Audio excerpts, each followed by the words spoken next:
आज हम स्टडी करेंगे ग्राफ इन काइनेमेटिक्स। ग्राफ मैथमेटिक्स में हम लोग पढ़ चुके हैं। ग्राफ की जनरल डेफिनेशन क्या होती है? ग्राफ एक पिक्चर होती है, हम उसे ड्रॉ करते हैं। लेकिन ये जो पिक्चर है ये किसके बारे में है? ये दो फिजिकल क्वांटिटी के बारे में है, और वो ऐसी फिजिकल क्वांटिटी है जो आपस में रिलेटेड होती है। ओके, जैसे अभी तक जो हम काइनेमेटिक्स में पढ़ते आए हैं कि जब एक पार्टिकल मोशन करता है तो दो क्वांटिटीज एक साथ चेंज होती हैं। एक उसका डिस्टेंस चेंज होता जाता है और दूसरा टाइम बीतते जाता है। तो डिस्टेंस और टाइम दोनों क्वांटिटीज एक साथ चेंज होती हैं। जितना ज्यादा टाइम बीतेगा उतना डिस्टेंस ज्यादा हो जाएगा। इसी तरह से ये चलने वाली पार्टिकल पर डिपेंड करता है कि किसी टाइम में उसकी स्पीड कम है, दूसरे टाइम में उसकी स्पीड ज्यादा भी हो सकती है, तीसरे टाइम में उसकी स्पीड और ज्यादा भी हो सकती है, चौथे टाइम में वो ब्रेक लगाएगा तो स्पीड जीरो भी हो सकती है। तो इसमें हम कौन सी दो क्वांटिटी के बारे में बात कर रहे हैं? स्पीड और टाइम। तो जब भी हम काइनेमेटिक्स की कोई भी सिचुएशन डिस्कस करेंगे तो उसमें दो क्वांटिटीज होंगी जो कि चेंज हो रही होंगी और दोनों एक दूसरे से रिलेटेड होती है। अब उसको हम आपको वर्ड्स में समझा सकते हैं, नंबर में समझा सकते हैं, पर सबसे अच्छा समझ में आता है अगर हम उसकी पिक्चर बना दें और हम लोग ये तय कर लें कि उस पिक्चर को किस तरह से समझना है। तो जैसे ही हम पिक्चर को देखते हैं हमको समझ में आ जाता है। ओके, तो ग्राफ कैसे बनते हैं इसके बारे में थोड़ी सी चीजें हम पढ़ चुके हैं। फिर से देखते हैं कि ग्राफ में बेसिकली एसेंशियल, इस पिक्चर में एसेंशियल चीजें क्या होती हैं। तो हमने पढ़ा है काइनेमेटिक्स में सबसे जो इंपॉर्टेंट चीज है वो है किसी ऑब्जेक्ट की पोजीशन। अगर हम किसी ऑब्जेक्ट की पोजीशन देखते हैं उसके बाद हमारी बाकी क्वांटिटीज स्टार्ट होती है। जैसे एक पोजीशन से दूसरी पोजीशन, इन दोनों के बीच में ये जो सेपरेशन है इसको क्या कहते हैं? डिस्प्लेसमेंट। एक पार्टिकल एक पोजीशन पर है, दूसरी पोजीशन पर जिस रास्ते से जाता है उसकी जो लेंथ होती है उसको क्या कहते हैं? Distance travelled. एक एक सेकंड में जितना डिस्टेंस है उसको क्या कहते हैं? स्पीड। तो स्टार्ट कहां से किया हमने? पोजीशन से। तो काइनेमेटिक्स में अगर हमने पोजीशन बतानी है तो हमको दो चीजें पता होनी चाहिए। एक, कितनी दूर है, और दूसरा किस डायरेक्शन में। ये दो चीजें पता होनी चाहिए। लेकिन इन दोनों चीजों को बताने के लिए उससे पहले हमको एक चीज तय करनी पड़ेगी कि ये कितनी दूर है। इसको बताने के लिए हमको एक रेफरेंस पॉइंट लेना पड़ेगा जहां से हम दूरी नापेंगे। एक पॉइंट अगर यहां पर है तो ये पॉइंट कितनी दूर है? आप बोलेंगे ये फुलिश क्वेश्चन है, क्योंकि ये पॉइंट कितनी दूर है पूछने के लिए मुझे पहले ये बताना चाहिए कि कहां से कितनी दूर है। तो अगर मैं बोलता हूं ये पॉइंट यहां से कितनी दूर है, देन यू विल से कि ये पॉइंट यहां से 10 सेंटीमीटर दूर है। और अगर मैं पूछता हूं यहां से कितनी दूर है, then you will say 15 centimetre. इसलिए ये पॉइंट का बहुत इंपॉर्टेंस है जहां से हम डिस्टेंस को नापेंगे। इसी तरह से जब हम डायरेक्शन को नापना चाहते हैं, तो जब हम डायरेक्शन को नाप देखना चाहते हैं तो ये पॉइंट अभी हमको किधर लग रहा है? ईस्ट में। लेकिन मैं बोलता हूं ये पॉइंट नॉर्थ में है। हाउ कैन आई से इट इज इन नॉर्थ? तो मेरा ये कहना है कि भैया मैं तो यहां खड़ा हूं। अगर मैं यहां खड़ा हूं तो ये किधर है? नॉर्थ में है। इधर खड़ा हूं तो साउथ में है। तो इस पॉइंट की डायरेक्शन कौन तय करता है? ये पॉइंट। जहां से खड़ा होकर मैं डायरेक्शन को देखूंगा, ये पॉइंट जहां से ये लेंथ को नापा जाएगा, ये इस जिसका डिस्टेंस या डिस्प्लेसमेंट होगा और ये इसकी डायरेक्शन होगी। इसलिए किसी भी चीज की पोजीशन बताने के लिए ये वाला पॉइंट इंपॉर्टेंट है, और अगर ये पॉइंट बदल गया तो उसके दोनों पैरामीटर बदल जाएंगे कि वो कितनी दूर है और किस डायरेक्शन में। इसलिए ये जो पॉइंट है जहां से हम नापना शुरू करते हैं, इस पॉइंट का हम नाम रखते हैं ओरिजिन। तो इसमें पिक्चर के लिए हमको सबसे पहली चीज क्या चाहिए? ओरिजिन। जहां पर खड़े होके हम मेजरमेंट करेंगे। किस चीज का मेजरमेंट करेंगे? पोजीशन का, यानी उसका मैग्नीट्यूड कितनी दूर और उसकी डायरेक्शन। दोनों चीज हम यहां से मेजर नहीं कर सकते। फिर से ओरिजिन से हम ये मेजर कर सकते हैं लेंथ, ये हमको क्या बताएगी कितनी दूर है। लेकिन डायरेक्शन के लिए हम डायरेक्शन का ही रेफरेंस चाहते हैं। कैसे डायरेक्शन का रेफरेंस चाहते हैं कि इस डायरेक्शन का नाम क्या है। हमने कहा इस डायरेक्शन का नाम ईस्ट है, ओके। तो दूसरे देश में गए, उसने कहा नहीं इस डायरेक्शन का नाम ईस्ट है, डायरेक्शन बदल गई है। तीसरे में गए, उसने इसका नाम ईस्ट बताया, चौथे ने इसका नाम ईस्ट बताया। तो इस तरह से अलग अलग जगह पर डायरेक्शन अलग अलग हो सकती है। तो हम क्या करते हैं, हम अपने मन से एक डायरेक्शन बनाते हैं। डायरेक्शन होती कितनी है? तो आंसर है हमारे पास 6 डायरेक्शंस होती। 6 डायरेक्शन कौन सी? East, west, north, south, up, down. 6 direction को हमने और सिंप्लीफाई करने के लिए, ये जो हमारे इंग्लिश के नेम्स हैं, इसके हिंदी के नेम्स भी होते हैं। बिना नाम के भी हम डायरेक्शन बता सकते हैं। आगे, पीछे, दाहिनी तरफ, बाईं तरफ, ऊपर, नीचे, ये 6 डायरेक्शन। तो नाम तो हम कुछ भी रख सकते हैं। तो साइंटिस्ट सबने तय किया कि हम जो इसका नाम रखेंगे वो नाम हम ऐसे रखेंगे जो पूरे यूनिवर्स में एक जैसे हो। और हमने इस डायरेक्शंस के नाम रखे X, Y, Z. X, Y, Z कैसी डायरेक्शन होती है? तो एक डायरेक्शन से दूसरी डायरेक्शन 90 डिग्री बनाती है और तीसरी डायरेक्शन दोनों से 90 डिग्री बनाती है। तो हमने कहा कि ये वाली डायरेक्शन एक्स होगी, ये डायरेक्शन वाई होगी, ये डायरेक्शन जेड होगी, कोई भी देश हो। तो अब हमको ईस्ट, वेस्ट, पूर्व, पश्चिम, ऊपर, नीचे, दायां, बायां, हर तरह की लैंग्वेज से हमको मुक्ति मिल गई। और हमने कौन सी डायरेक्शन फिक्स कर दी? X, Y, Z.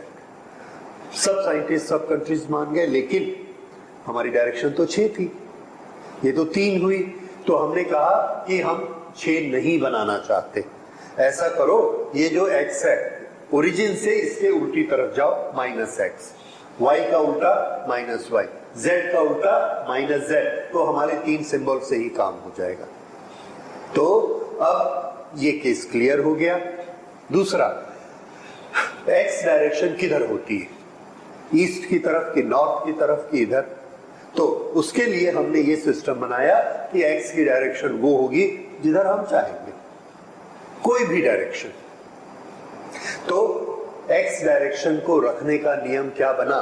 जो हम चाहेंगे, ऐसी क्वांटिटीज जिसको हम डिसाइड करते हैं, उसके लिए हम वर्ड यूज करते हैं आर्बिट्रेरी। आर्बिट्रेरी मतलब जिस पर फैसला हम करेंगे। आर्बिट्रेशन मीन्स फैसला होता है, ओके, मध्यस्थता होता है। तो जिस पर हम फैसला करेंगे आर्बिट्रेरी। तो x की डायरेक्शन कौन सी होगी? आंसर है आर्बिट्रेरी, यानी हम फैसला करेंगे। हम चाहे तो x इधर मान ले, हम चाहे तो इधर मान ले, हम चाहे तो इधर मान ले, ये हमको छूट है। लेकिन x से y डायरेक्शन हमेशा 90 डिग्री पर होगी, उसमें छूट नहीं है। x से y 70 डिग्री का हम बना सकते हैं क्या? नो, हम सब ने सेट किया आपस में कि x से y हमेशा 90 डिग्री रहेगा। लेकिन अगर ये x है और ये y है, तो जरूरी नहीं है कि ये y सब ऐसा ही बनाए। मैं y ऐसा भी बना सकता हूं, ऐसा भी बना सकता हूं, ऐसा भी बना सकता हूं। क्या चीज मैं ट्रेसपास नहीं कर सकता? 90 डिग्री को नहीं बदल सकता, लेकिन इसको ऐसा घुमा सकता हूं, राइट? तो ये किसके बारे में हो गया? x और y। अब z, जब हम x बना लेते हैं, y बना लेते हैं, तो z में हमारा कोई ऑप्शन नहीं बचता। z ऑटोमेटिकली फिक्स हो जाता है, जो x पे 90 डिग्री है और y पर भी 90 डिग्री। अब अगर मैं चाहूं कि ये z ऐसा हो जाए, नहीं हो सकता, क्योंकि ये 90 नहीं बचेगा। इसलिए z को हम चेंज नहीं कर सकते। तो हम किस किस को चेंज कर सकते हैं? x को जिधर भी हम चाहें x को मान सकते हैं।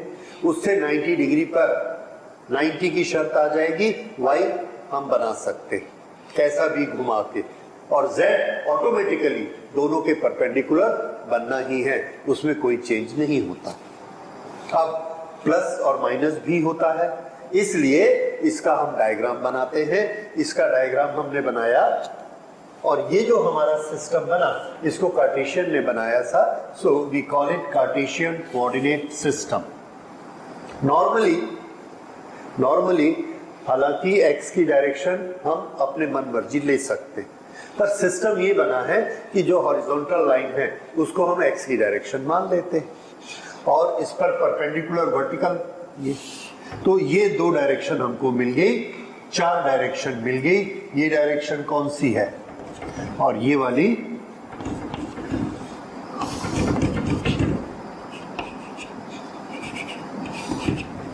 ये x और y। तो z डायरेक्शन कहां होगी? आंसर है z डायरेक्शन इसके परपेंडिकुलर ऐसे। ये तो लाइन खींचना है, लाइन नहीं खींच पाते। क्यों? क्योंकि इस बोर्ड में ऐसा बोर्ड है ही नहीं जिसमें मैं लाइन खींचूं, इसलिए z नहीं बना सकते। फिर भी अगर हम उसे देखना चाहें तो हम उसको इस तरह से बना देते हैं।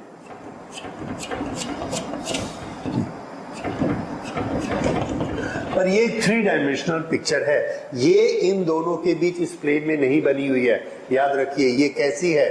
ऐसे सामने निकल के आ रही है इस तरह से, और ये कहाँ है? पीछे जा रही है, साइड से हम देख रहे हैं इसलिए हमको दिख रही। तो फिर से इन दोनों के बीच 90, इन दोनों के बीच 90 और इन दोनों के बीच भी 90, हर एक के बीच में 90 90, ये उसका बेस्ट रिप्रेजेंटेशन है। और ये जो पॉइंट है इसे हम कहेंगे ओरिजिन। अब ये हमारा एक रेफरेंस सिस्टम तैयार हो गया। किसी भी पॉइंट की पोजीशन हम यहां से उस पॉइंट तक एक लाइन खींचेंगे, वो उसका पोजीशन का मैग्नीट्यूड आ जाएगा। अगर हमको यहां पर एक पॉइंट दिया है तो यहां से हमने ये ऐसे खींचा, तो इसकी जो लेंथ है वो क्या देती है हमको? पोजीशन। और इसकी डायरेक्शन x से कितना एंगल बनाती है वो डायरेक्शन क्या देती है? x से बनने वाला एंगल। y से कितने एंगल बनता है वो y की डायरेक्शन, और z से इसका जो एंगल बनता है वो z से डायरेक्शन। तो डायरेक्शन हम कैसे बताते हैं? x से इतना एंगल, y से इतना एंगल और z से इतना एंगल उस एक लाइन का। ये डायरेक्शन हो गई, और मैग्नीट्यूड इसकी लंबाई को हमने बता दिया मैग्नीट्यूड। क्या हम मैग्नीट्यूड भी x, y और z में बता सकते हैं? आंसर यस, बिल्कुल बता सकते हैं। किस तरह से बता सकते हैं? अब उसका मीनिंग देखिए। x की लाइन पर ये जो x है, x किधर है? तो एक चीज याद रखिए, मैं अब इस 3 कोऑर्डिनेट सिस्टम को इस प्लेन में बना रहा हूं तो थर्ड कोऑर्डिनेट नहीं बनाता z का, क्योंकि वो इस प्लेन में होता है ऐसा, ये ऐसे, और चूंकि यहां नहीं बन पाएगा इसलिए इसे हम अभी समझेंगे बाद में। और ये दिस इज 2 कोऑर्डिनेट सिस्टम। ये एक पॉइंट यहां पर है, सॉरी यस, ये एक पॉइंट P है जो कि ओरिजिन से इतना दूर है। इस पॉइंट P से अगर मैं x पर एक परपेंडिकुलर खींचूंगा ये, तो ये इतना दूर, और अगर इस पर परपेंडिकुलर खींचूंगा तो ये इतना दूर। यहां से मैंने नापा 1 2 3 4 5 6 x। ओरिजिन से कितना दूर है? x। y की डायरेक्शन में ओरिजिन से कितना दूर है? 1 2 3 4 5 6 y। अब y की डायरेक्शन क्या होती है और x की डायरेक्शन क्या होती है, इस चीज को थोड़ा सा और समझिए। एक्स की डायरेक्शन वो होती है जो कि राइट की तरफ होती है, और वाई की डायरेक्शन वो होती है जो ऊपर होती है। नीचे होगी तो -y और लेफ्ट होगी तो -x। अब ये वाला पॉइंट यहां पर नहीं है, फिर इसका डिस्टेंस x की डायरेक्शन में कितना, तो x एक डायरेक्शन है, x लाइन नहीं है। हमने क्या किया है, ये एक लाइन खींची और इस लाइन से इस स्क्रीन के दो हिस्से कर दिए, इधर का हिस्सा +x और इधर का हिस्सा -x। अगर मैंने यहां पर पॉइंट P बनाया तो मैं इसे नापना शुरू करता हूं, और ये इस तरफ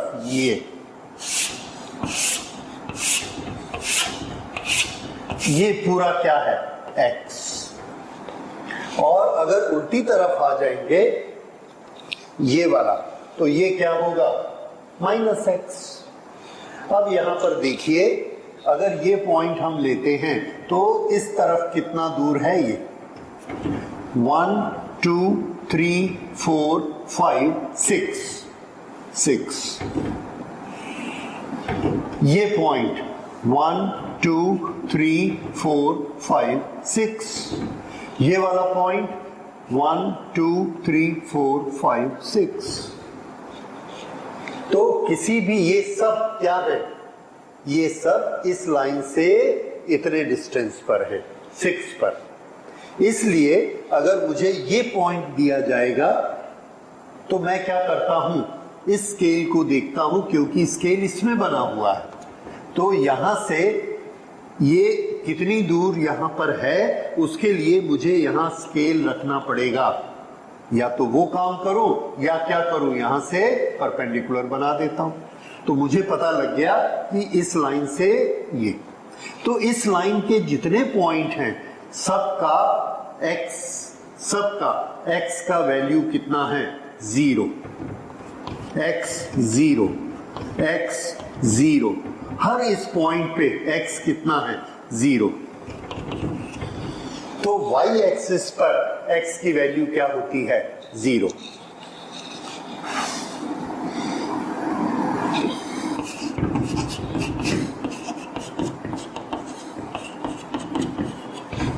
ओके।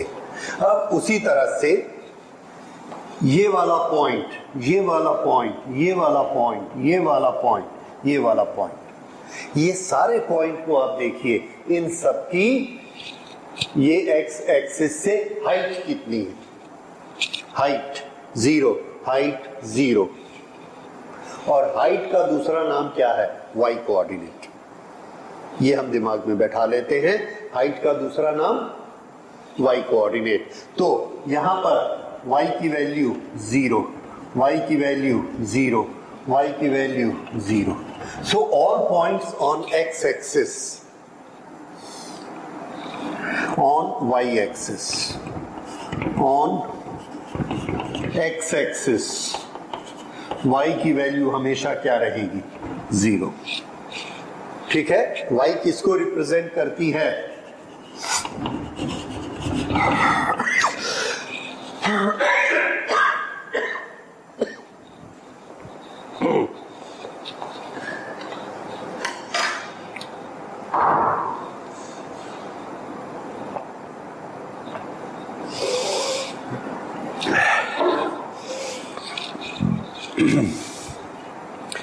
y किसको रिप्रेजेंट करता है, हाइट को, और x एक्सिस पे हर पॉइंट की हाइट 0।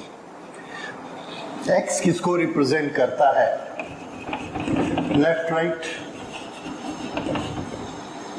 तो y एक्सिस पर जितने पॉइंट हैं इनका लेफ्ट या राइट कितना है, 0।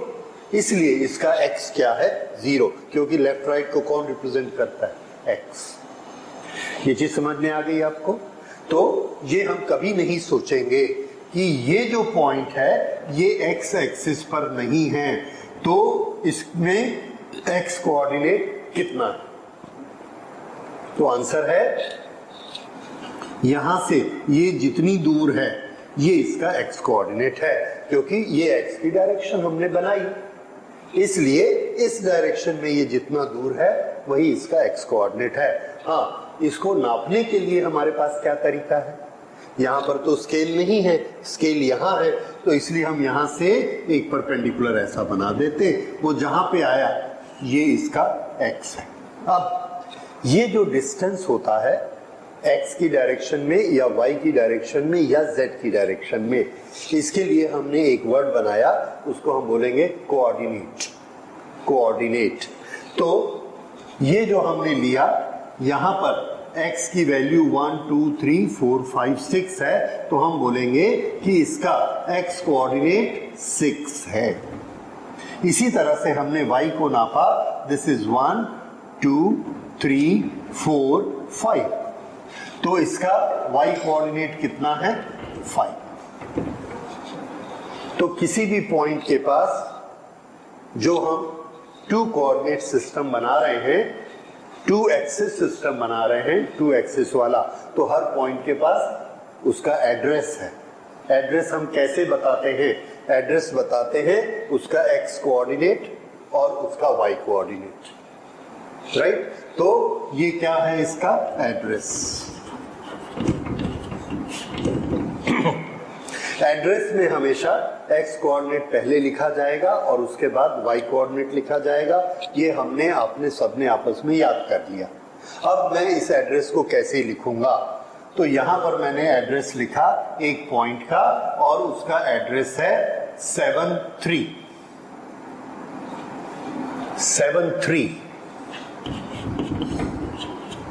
पहले क्या लिखा गया है 7, इसलिए ये एक्स कोऑर्डिनेट है और जो बाद में लिखा गया वाई कोऑर्डिनेट है।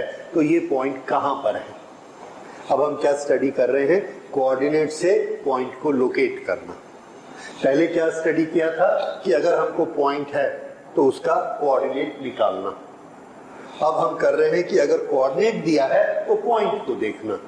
किस तरह से, अगर इसका कोऑर्डिनेट 7 है, 1 2 3 4 5 6 7, तो ये जो लाइन बनती है, ये इसका हर पॉइंट का x कितना है 7, तो ये पॉइंट इसी लाइन में कहीं भी होना चाहिए। इसका y कोऑर्डिनेट 3 है, यहां से हम 3 ऊपर चले गए, 1 2 3, ये वाली लाइन, इसका हर एक की हाइट कितनी है 3।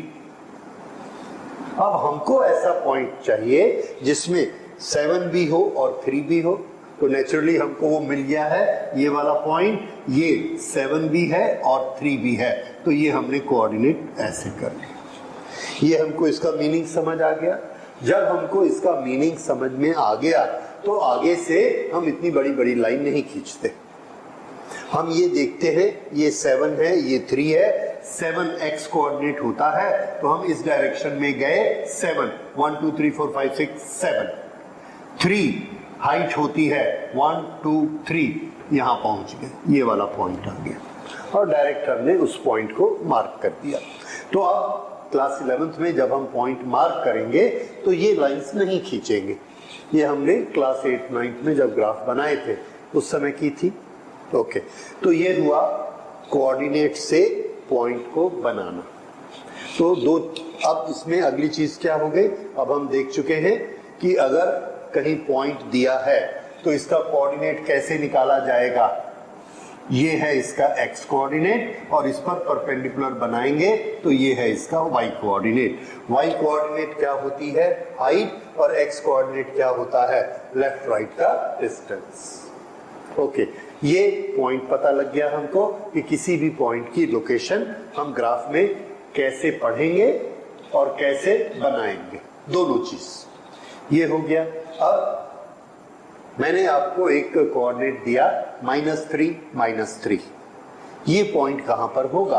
अब चूंकि इसमें माइनस लिखा है, x कोऑर्डिनेट कितना है -3, पहले x लिखा जाता है या इसको हम करते हैं -3 -4, तो ये x कोऑर्डिनेट -3 है। 0 के इधर प्लस होते हैं और इधर माइनस होते हैं, तो हम माइनस में आते हैं 1 2 3, ये -3 है, तो इसी लाइन में कहीं होगा। ये y कोऑर्डिनेट -4 है, यानी इसकी हाइट निगेटिव डायरेक्शन में 4 है, तो यहां से हम जाते हैं 1 2 3 4, ये वाली लाइन -4 है, ये वाली लाइन -3 है। ऐसा कौन सा पॉइंट है जिसके पास दोनों कोऑर्डिनेट हैं? तो ये जो दोनों लाइन में आता है। ठीक है, फिर से ये इस पॉइंट का नाम क्या हो गया? -3 -4, ये इसका एड्रेस है। फिर से हम लिख लेते हैं, दैट इज -2 + 2, -2 + 2। अब बड़ी बड़ी लाइन नहीं खींचेंगे, -2 प्लस ऊपर जाना है +2, ये आ गया पॉइंट। Got it? और हमने इमेजिन कर लिया है कि ये कितना होगा, -2, और ये कितना होगा, +2। ये, लेकिन अब हम उसको बनाएंगे नहीं। ये तो ये हमारी प्रैक्टिस होनी चाहिए कि पॉइंट को देख के हम बता दें, और अगर हमको कोऑर्डिनेट दिया है तो हम उससे पॉइंट बना लें। Is this clear? अब ग्राफ में पॉइंट देखना हमको आ गया। अब अगली चीज लेते हैं। जब एक पार्टिकल मूव होता है तो उसका पोजीशन चेंज होते जाती है। अगर उसकी पोजीशन चेंज होते जाती है तो ग्राफ में भी उसकी पोजीशन चेंज होगी, राइट? जब उसकी पोजीशन चेंज होती है तो साथ में और कौन सी फिजिकल क्वांटिटी चेंज हो रही है? तो आंसर है उसके साथ में टाइम क्वांटिटी चेंज हो रही है। तो दो क्वांटिटीज लगातार चेंज हो रही हैं, एक पोजीशन और दूसरा टाइम।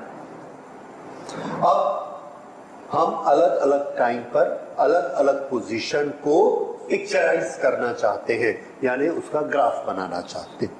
तो ऐसे केसेस में जब वैल्यूज कंटिन्यूअसली बदल रही हैं, एक से ज्यादा पॉइंट बनेंगे। जब एक से ज्यादा पॉइंट बनेंगे तो हमको एक और टेबल की जरूरत पड़ती है, एक और चीज की जरूरत पड़ती है जिसे हम कहेंगे टेबल। टेबल हमको क्या देता है?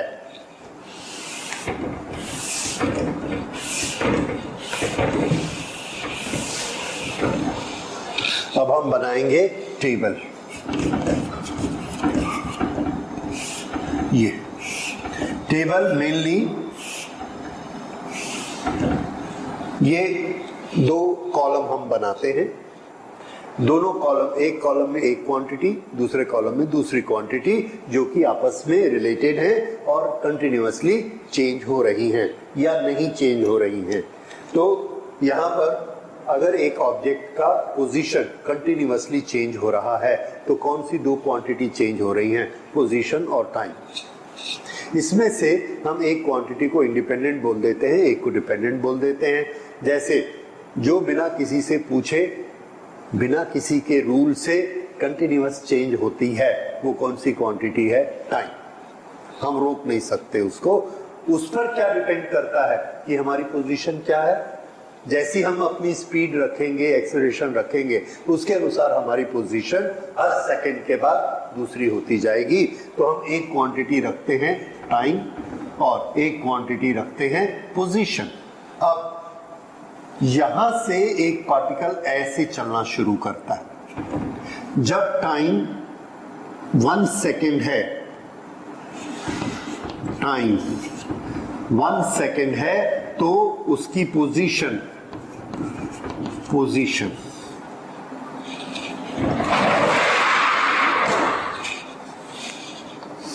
ये एक पार्टिकल ऐसे मूव कर रहा है।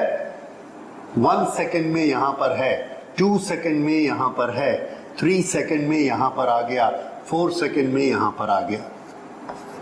इसका डिस्टेंस 10 मीटर है, इसका डिस्टेंस 20 मीटर है, इसका डिस्टेंस 30 मीटर है, इसका डिस्टेंस 40 मीटर है।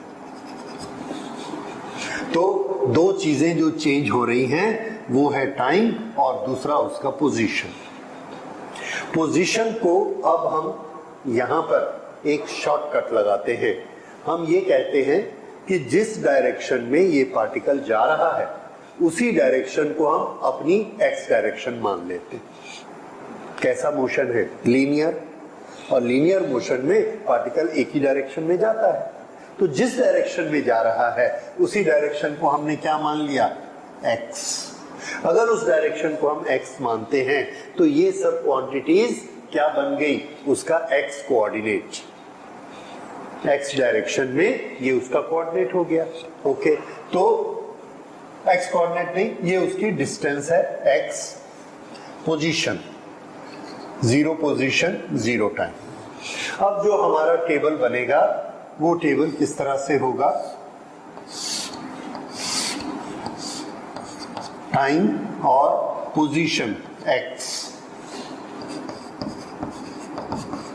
पोजीशन टाइम 0 0 1 2 3 4 और ये है 10 20 30 40, ये पोजीशन, ये टाइम, इस टाइम की ये पोजीशन, इस टाइम की ये पोजीशन, इस टाइम की ये पोजीशन, तो ये हम देखते हैं पेयर बन जाते हैं ऐसे अलग अलग।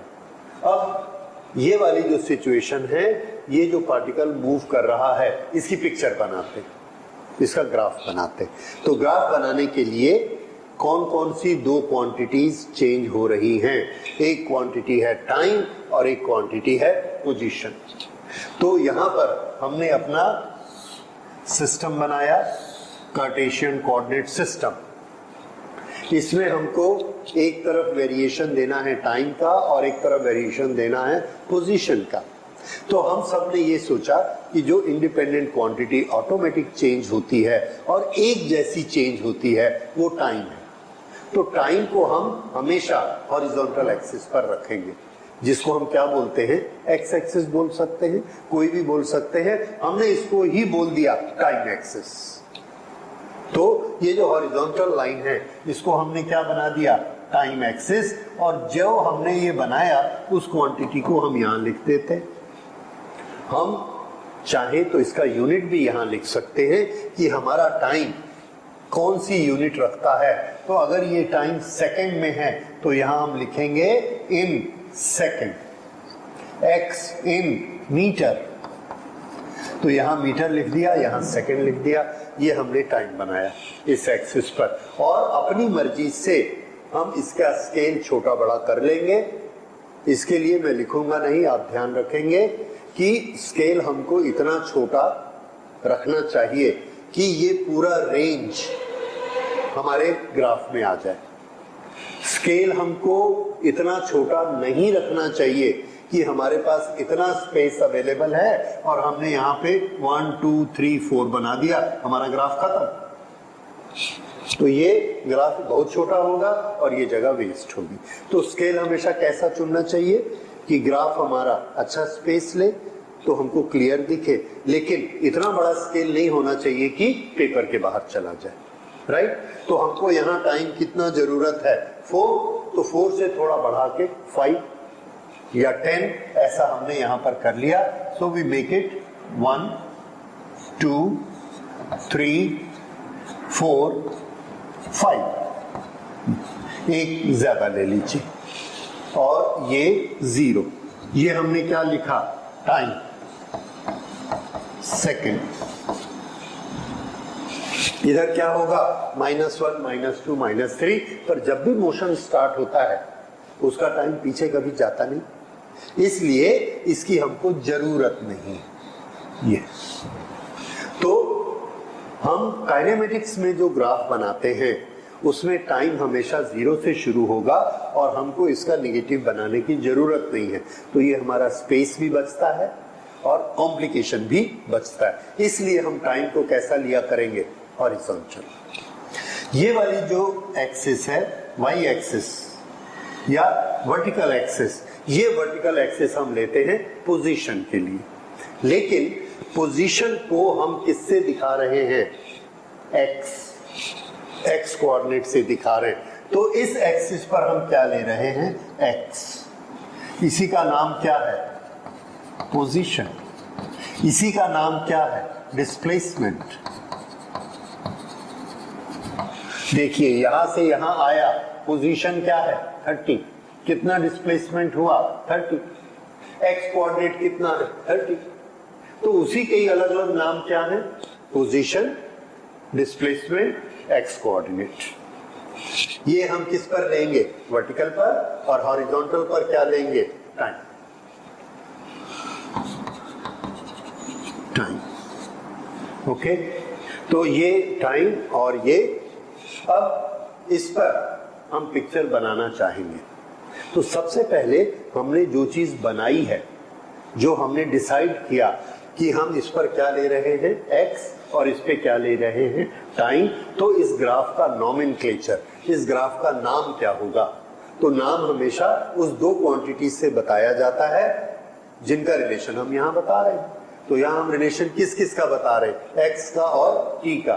तो इस ग्राफ का नाम देखिए एक्स टी ग्राफ। दूसरा नाम इसका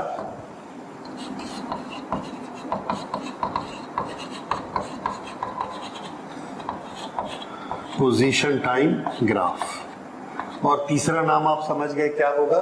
डिस्प्लेसमेंट टाइम ग्राफ, राइट। तो इसको हम ये भी कह सकते हैं, ये भी कह सकते हैं, और ये डिस्प्लेसमेंट टाइम ग्राफ भी कह सकते हैं। इसमें से इन तीनों का मीनिंग एक ही होता है। इसमें ये जो पहला शब्द है ये किसके लिए है? वर्टिकल एक्सिस के लिए, और ये जो दूसरा शब्द है ये किसके लिए है? हॉरिजॉन्टल के लिए। अब ये डिस्प्लेसमेंट पे हमने स्केलिंग करनी है, उसके लिए हम टेबल में देखते हैं हमारी मैक्सिमम वैल्यू कितनी है? 40। शुरू कहां से करना है? 0 से। तो 0 से करते हैं कहां तक जाना? 40 तक। तो हमारा 40 बाहर नहीं जाना चाहिए, एकदम छोटा भी नहीं रहना चाहिए। तो हमने उसी हिसाब से इसको बांट लिया और 40 की बजाय 50 तक बनाया, ताकि 40 हमारा पेपर के ऊपर मत चला जाए। तो हमने यहां पर बना दिया 10, 20, 30, 40, 50।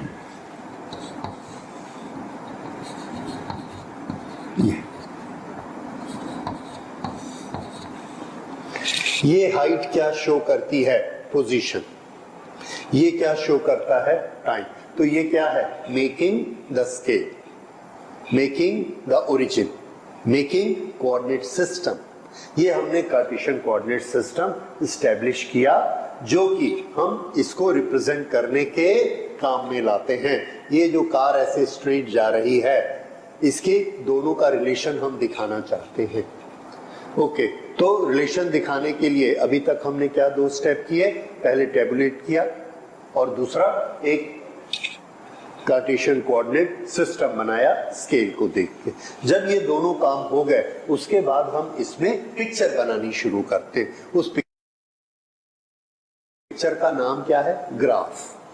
अब हम क्या शुरू करेंगे? ग्राफ बनाना। अभी तक ग्राफ बना क्या? नहीं, अभी हमने सिर्फ उसका कैनवास सजाया है, यानी कोऑर्डिनेट सिस्टम फिक्स किया है, स्केलिंग फिक्स की है, बस। ग्राफ अब बनेगा जब हम उसमें पॉइंट डालेंगे।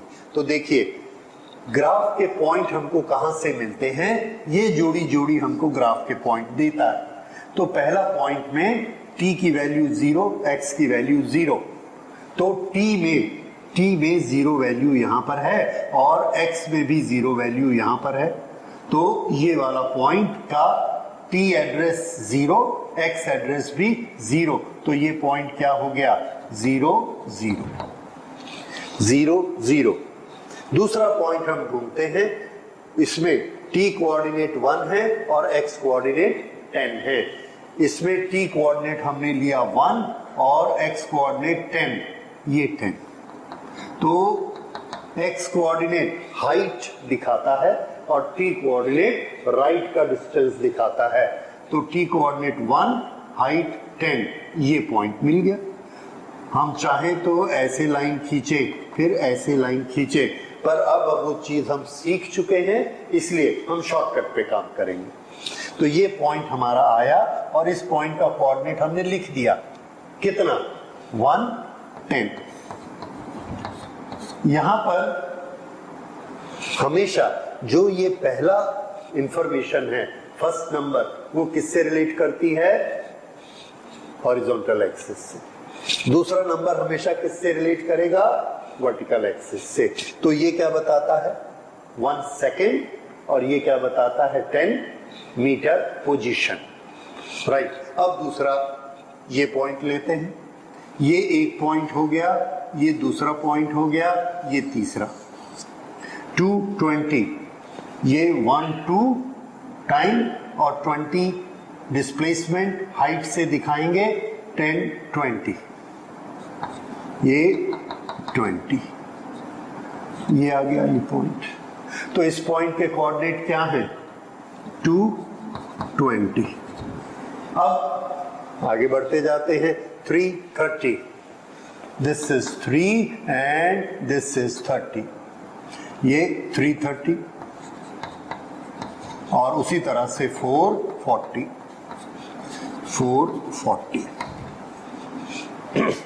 ये 1 2 3 4 5 1 2 3 4 5 ये 5 पॉइंट हमने देखे, राइट। ये हमको क्या बताते हैं? ये हमें बताते हैं relation between time and position. कैसे बताते हैं? इसका ये कोऑर्डिनेट क्या बताएगा? इधर से जितना इधर है टाइम और जितनी हाइट है वो पोजीशन, क्योंकि हाइट हमने किसको अलॉट की है? पोजीशन को, और राइट किसको अलॉट किया है? टाइम को। ठीक, तो ये हमारे पॉइंट आ गए। अब अगर हमसे कोई पूछेगा कि जब टाइम 3.2 सेकेंड था तो पोजीशन क्या थी? हम ढूंढने गए 3.2 सेकेंड पर हाइट, पॉइंट नहीं मिला। लेकिन ये तो पक्का है कि अगर वो 3 सेकेंड पे यहां था, 4 पे यहां था, तो 3.2 में कहीं ना कहीं तो था। उसको कैसे ढूंढेंगे? तो उसके लिए हमने एक तरीका बनाया कि जो पॉइंट हमको मिले उसके बीच के पॉइंट हम खुद क्रिएट कर लेते हैं। कैसे क्रिएट कर लेते हैं? यही सोच के कि आजू बाजू में होंगे। तो उसके लिए हम क्या करते हैं कि ये पॉइंट अगर यहां है और ये पॉइंट यहां है, तो बीच के पॉइंट ये सब बीच के पॉइंट होंगे। इसी तरह से इसको मिला दिया, इसको ये सबको मिला दिया। अब हमने क्या कहा? 1.1 के लिए हाइट है, 2.5 के लिए हाइट है, 3.7 के लिए हाइट में एक पॉइंट है। तो अब इस बिंदु, इस लाइन का every point of this line is representing relation. This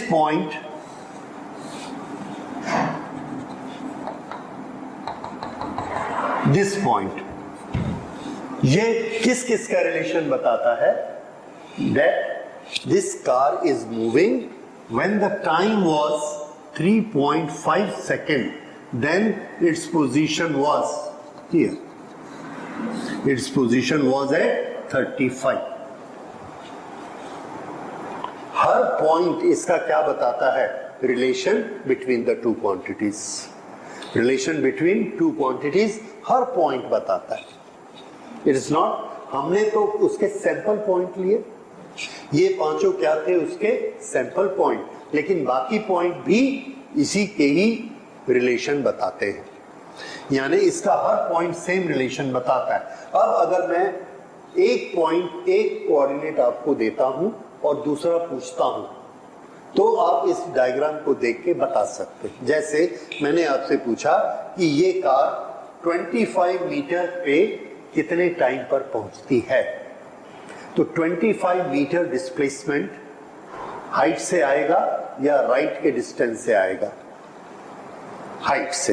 तो 25 मीटर हमने यहां पर हाइट से लिया और देखा कि इसमें कौन सा पॉइंट है जो 25 मीटर को रिप्रेजेंट करता है। कैसे देखा? किसकी हाइट 25 है, किसकी हाइट 25 है, कैसे नापेंगे? हर पॉइंट को नापेंगे क्या? Answer no. हमारे पास उसका ज्योमेट्री में तरीका है कि 25 पर इसके पैरेलल एक लाइन बना दो।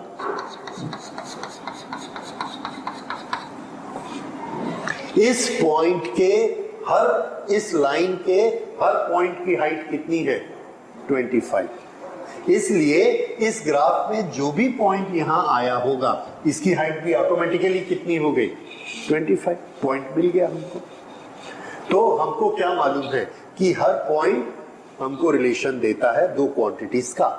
उसमें हमने देख लिया कि ये पॉइंट है जो कि हमको क्या देता है, पोजीशन 25। अब हम ये चाहते हैं कि जो ये पोजीशन 25 है उस समय टाइम कितना था। तो टाइम हमेशा किससे निकलता है, राइट की तरफ कितना दूर है।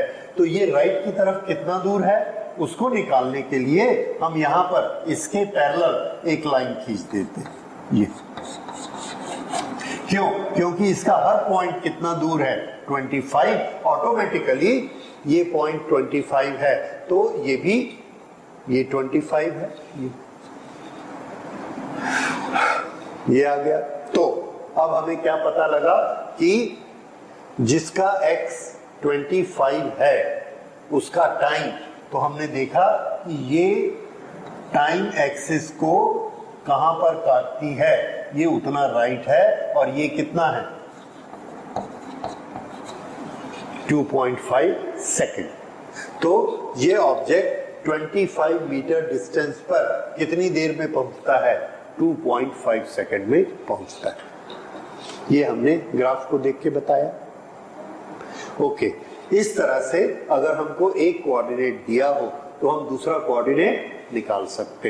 एक क्वांटिटी दी है तो दूसरी क्वांटिटी निकाल सकते। ये ग्राफ होता है, राइट।